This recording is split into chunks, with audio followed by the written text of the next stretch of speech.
તો રાજકોટમાં માવઠાથી નુકસાનીનો સર્વે પૂર્ણ થઈ ગયો છે। રાજકોટ જિલ્લામાં 4,36,000 હેક્ટરમાં નુકસાની થઈ છે। મગફળી, કપાસ અને સોયાબીનના પાકમાં નુકસાન આવ્યું છે, તો મરચાના પાકમાં પણ વ્યાપક નુકસાન થયું છે। રાજકોટ જિલ્લાના 652 ગામમાં સર્વે કરવામાં આવ્યો છે, જેમાં નુકસાનીનો મોટો આંકડો સામે આવ્યો છે। ખેડૂતો કહી રહ્યા છે કે સરકાર અમને હવે પૂરતું વળતર ચૂકવે।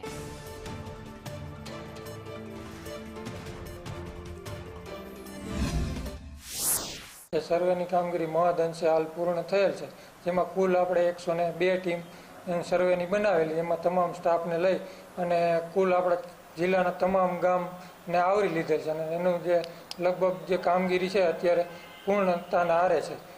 ટૂંકમાં એ કામગીરી પૂર્ણ થઈ જશે। કામ જોઈએ તો અત્યારે અંદાજિત 4,30,000 જેવું હેક્ટરની નુકસાની છે।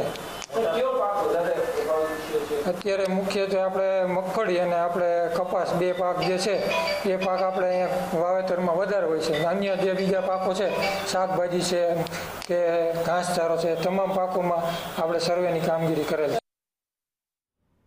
તો જસદણ